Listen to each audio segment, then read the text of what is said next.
इसको इतनी खुशी हुई मेरे से मिल करके, और मेरे को इतनी खुशी हुई कि 28 साल के बाद, ऑलमोस्ट ईयर, कि 28 साल के बाद इस शख्स को मिल रहा हूँ, जबकि मेरे को पता नहीं था कि वो जिंदा होगा, मर गया है या क्या होगा। और ये भी खुश था कि आप 28 साल के बाद मेरी फ़ोटो खींच रहे हैं।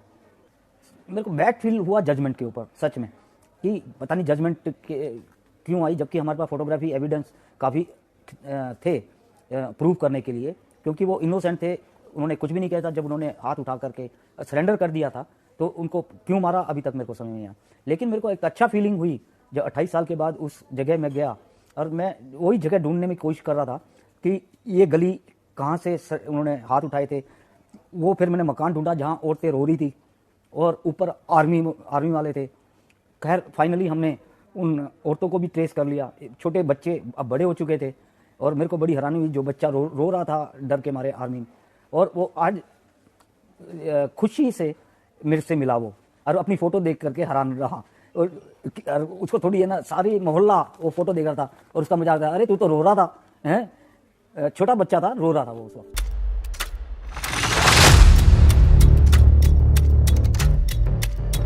22 मई 1987 दिन जुमे का था, रमज़ान का महीना था, अलवदे का दिन भी था। हमारे लिए, हमारे बच्चों के लिए क़यामत का दिन था, क़यामत का।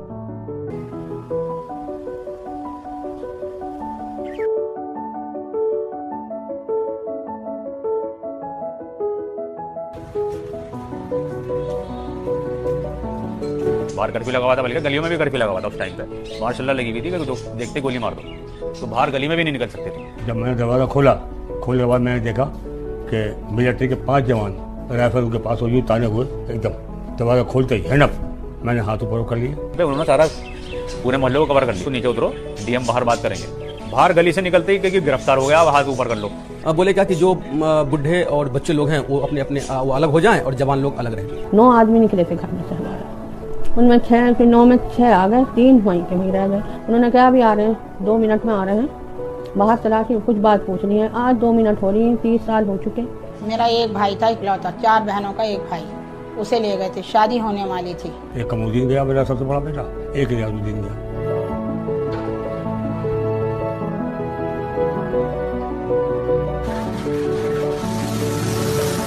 केस किसी पे नहीं था, मतलब मारा तो वैसे ही कि भाई मारा तो इसलिए हैं, मुसलमान है, मार रहे हैं, मारो इनको, जान से मार दो, बल्कि एक तरह से ये था।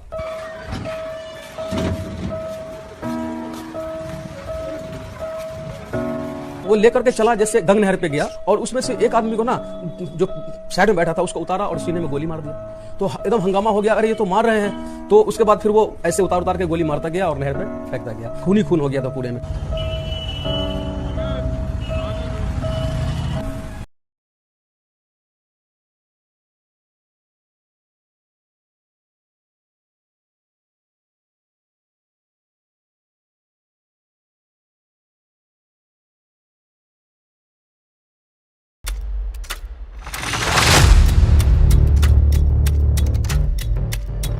अप्रैल मई जून 1987 में मेरठ में खौफनाक सांप्रदायिक दंगे हुए थे।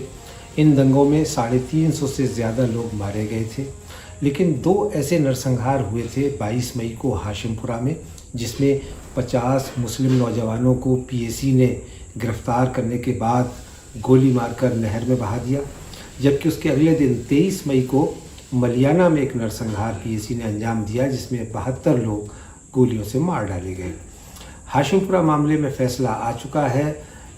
31 अक्टूबर 2018 को दिल्ली हाई कोर्ट ने, जो उसमें दोषी 19 पुलिस वाले थे, जिनमें 3 की मृत्यु हो चुकी है, 16 को आजीवन कारावास की सज़ा सुनाई और वो अब सज़ा काट रहे हैं।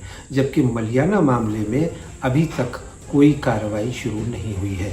हम उम्मीद कर रहे हैं कि हमने जो PIL दायर की है इलाहाबाद हाई कोर्ट में, मेरे साथ विभूति नारायण राय, पूर्व पुलिस महानिदेशक उत्तर प्रदेश पुलिस, हम दोनों ने ये अपील की अदालत से कि मलियाना कांड की जांच कराई जाए, और साथ ही उसी वक्त मेरठ और फतेहगढ़ जेल में जो 12 मुसलमान जेलों में मार दिए गए थे और जिनकी कत्ल का मुकदमा उस वक्त दर्ज किया गया था, इन मामलों की भी जाँच की जाए और जो पीड़ित परिवार हैं उन्हें उचित मुआवजा दिया जाए।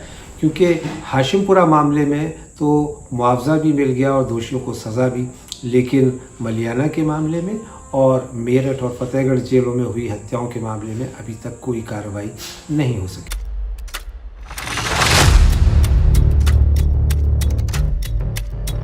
मई 1987 में मेरठ में बहुत बुरे सांप्रदायिक दंगे हुए थे, जिनमें दो जगहें बहुत बार बार जिनका नाम लिया जाता है, एक हाशिमपुरा, दूसरे मलियाना। मलियाना मेरठ से कुछ किलोमीटर दूर एक छोटा सा गांव था, जो अब शहरीकरण की वजह से मेरठ शहर का हिस्सा हो गया है। यहाँ पर 70 से अधिक मुसलमानों को पीएसी और वहाँ की जो लोकल कम्युनिटी थी उसने मिल करके मारा। मुझे लगता है कि संख्या ज़्यादा होगी, लेकिन ऑफिशियल फिगर्स 70-72 की है। और इनमें बुरी बात ये हुई कि ये लगभग एक तरफा वायलेंस था, और इस वायलेंस के बाद बड़ी मुश्किल से एफआईआर दर्ज हुई, उसकी तफ्तीश के नाम पर खानापूरी हुई, और फिर एक मुकदमा भी चलना शुरू हो गया। लेकिन अब आप सोचिए, 1987 से लेकर के आज 2021 हो गया, ये घिसट के इसमें 25 या 30 तारीखें लग चुकी हैं। और सबसे दुर्भाग्यपूर्ण बात यह है कि ये इसकी एफआईआर ही गायब हो गई है, और जो बाकी रिकॉर्ड्स हैं वो भी बहुत बुरी हालात में है, इसलिए मुकदमा चल नहीं पा रहा। मैंने अपने मित्र अपने कुर्बान अली साहब की मदद से, और कुछ 2 जीवित लोग हैं, जिनमें एक वो व्यक्ति है जिसके परिवार के कई लोग मारे गए हैं, इन लोगों की मदद से इलाहाबाद हाई कोर्ट में एक रिट दाखिल की है, जिसमें मांग की गई है कि इस पूरे प्रकरण की नए सिरे से जांच की जाए, एक एसआईटी बनाई जाए और हाई कोर्ट उसका सुपरविज़न करे, हाई कोर्ट या कोई भी एक जुडिशियल बॉडी उसका सुपरविज़न करे, और इसे नए सिरे से फिर से पूरे केस को रिकन्स्ट्रक्ट किया जाए।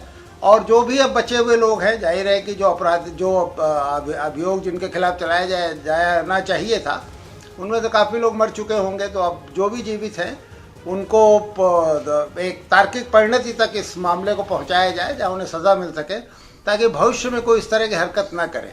दरअसल आप देखिए, ये जो हाशिमपुरा और मलियाना दोनों में इंडियन स्टेट के सारे स्टेक होल्डर्स हमको असफल होते नज़र आते हैं, चाहे वो पुलिस और प्रशासन हो, चाहे पॉलिटिकल लीडरशिप हो, मीडिया हो, यहाँ तक न्यायपालिका भी बहुत जितनी अपेक्षा नागरिकों को उससे है उस हद तक नहीं कर पाई।